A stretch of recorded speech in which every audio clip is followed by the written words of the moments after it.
भगवान कृष्ण का जीवन चरित्र सहज ही याद हो आता है। मथुरा की एक कैद में माता देवकी के गर्भ से जन्मे कृष्ण ने अपने आचरण से मानव जाति के सामने कई ऐसे उदाहरण रखे जो जीने की राह दिखाते हैं। ऐसा ही एक उदाहरण है उनके रणछोड़ बनने का। जी हाँ, एक बार कृष्ण भी युद्ध को बीच में ही छोड़कर मैदान से भाग गए थे, फिर भी शत्रु का वध हुआ और हजारों निर्दोष नागरिकों की सुरक्षा हुई। भगवान श्री कृष्ण का जन्म कंस का वध कर समस्त पृथ्वी लोक को उसके अत्याचारों से मुक्त कराने हेतु हुआ था। किशोरावस्था में ही वह गोकुल से मथुरा आ गए तथा दुष्ट कंस का वध किया। कंस की मृत्यु से दुखी उसके श्वशुर जरासंध ने एक विशाल सेना लेकर मथुरा पर आक्रमण कर दिया। इस आक्रमण में उसके साथ शिशुपाल और काल्यवन जैसे शक्तिशाली राजा भी शामिल थे। जल्दी ही सेना मथुरा जा पहुंची और मथुरा की राजसभा में कृष्ण तथा बलराम को सेना को सौंपने का संदेश भेजा गया। इस युद्ध को टालने तथा मथुरा के निर्दोष नागरिकों को बचाने के लिए कृष्ण ने रातों रात वहां से सैकड़ों किलोमीटर दूर समुद्र में एक नई नगरी द्वारिका का निर्माण करवाया। अपनी माया से उन्होंने समस्त नागरिकों, उनके पशुओं तथा संपत्ति को नींद में ही नई नगरी में पहुंचा दिया।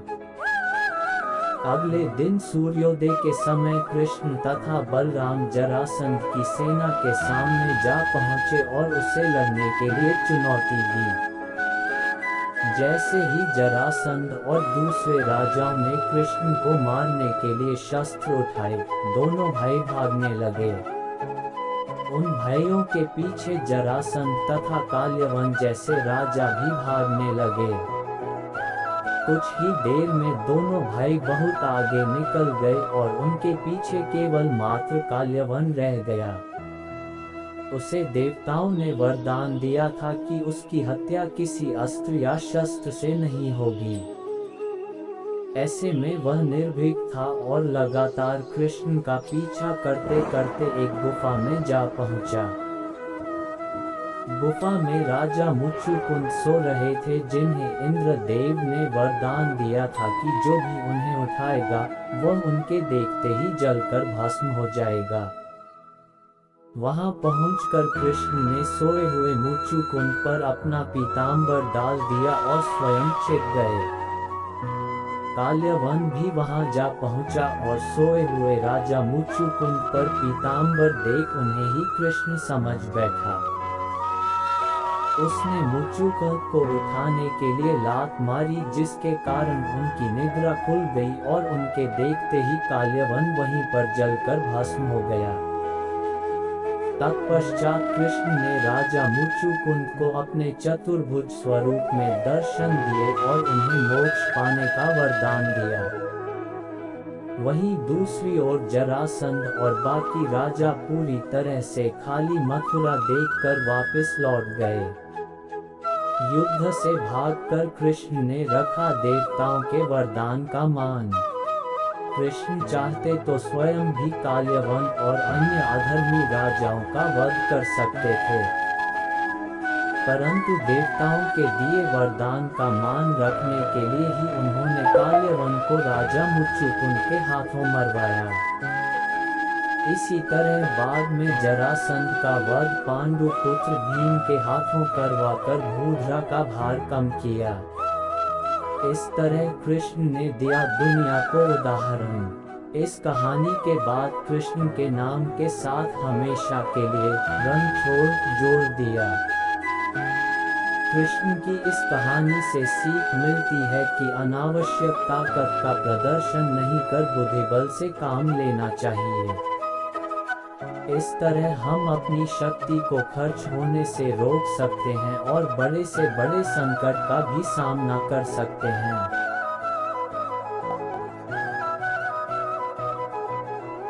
महाभारत काल की बात है।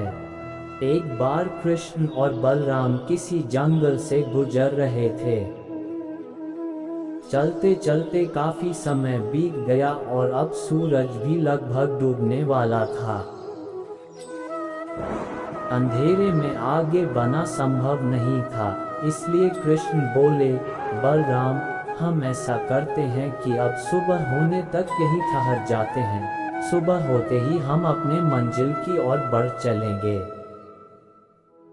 बलराम बोले, पर इस घने जंगल में हमें खतरा हो सकता है। यहाँ सोना उचित नहीं होगा, हमें जाग कर ही रात बितानी होगी।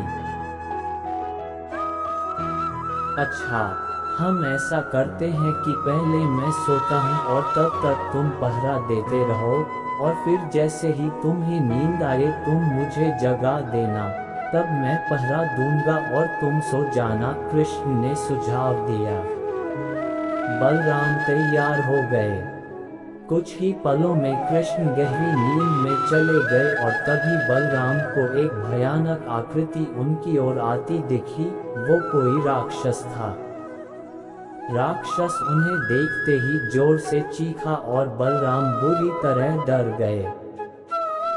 इस घटना का एक विचित्र असर हुआ। भय के कारण बलराम का आकार कुछ छोटा हो गया और राक्षस और विशाल हो गया। उसके बाद राक्षस एक बार और चीखा और पुनः बलराम डर कर कांप उठे। अब बलराम और भी सिकुड़ गए और राक्षस पहले से भी बड़ा हो गया। राक्षस धीरे धीरे बलराम की ओर बढ़ने लगा। बलराम पहले से ही भयभीत थे और उस विशालकाय राक्षस को अपनी ओर आता देख जोर से चीख पड़े, कृष्णा, और चीखते ही वही मूर्छित होकर गिर पड़े।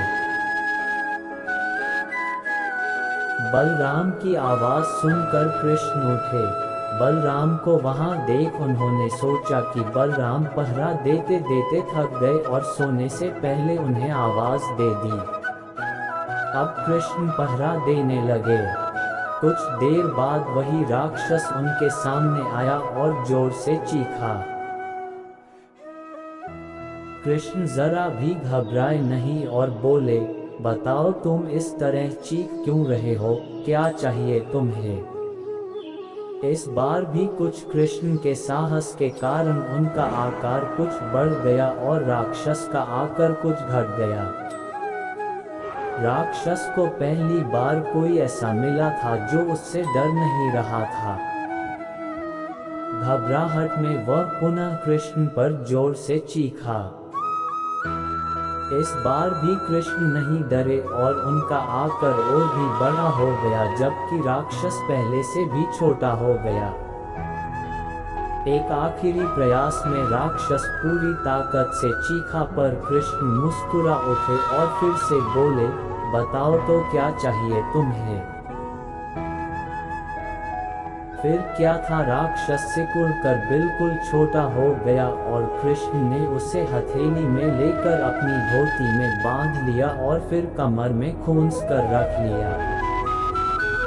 कुछ ही देर में सुबह हो गई। कृष्ण ने बलराम को उठाया और आगे बढ़ने के लिए कहा। वे धीरे धीरे आगे बढ़ने लगे। तभी बलराम उत्तेजित होते हुए बोले, पता है कल रात में क्या हुआ था? एक भयानक राक्षस हमें मारने आया था।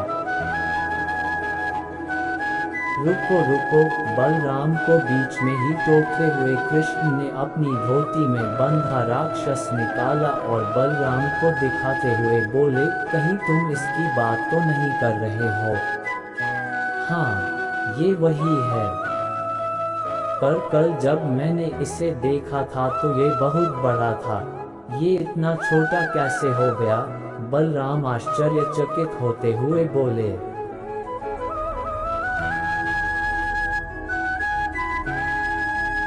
कृष्ण बोले, जब जीवन में तुम किसी ऐसी चीज से बचने की कोशिश करते हो जिसका तुम्हें सामना करना चाहिए, तो वो तुमसे बड़ी हो जाती है और तुम पर नियंत्रण करने लगती है। लेकिन जब तुम उस चीज का सामना करते हो जिसका सामना तुम्हें करना चाहिए, तो तुम उससे बड़े हो जाते हो और उसे नियंत्रित करने लगते हो। दोस्तों, ये राक्षस दरअसल हमारी जिंदगी में आने वाली चुनौतियां हैं। अगर हम इस चुनौतियों को टालते हैं तो ये और बड़ी होती जाती हैं।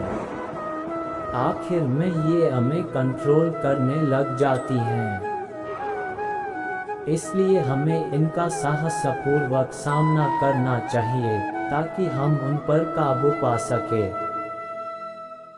इस प्रकार चुनौतियों का डट के सामना करने से वो छोटी सी हो जाएगी जिससे हम आसानी से उन पर नियंत्रण कर सकते हैं और सफल हो सकते हैं। दोस्तों, कैसी लगी ये कहानी हमें कमेंट करके जरूर बताएं और हमारे इस चैनल मोटिवेशनल वीडियो यूपी 55 को लाइक सब्सक्राइब जरूर करें। धन्यवाद।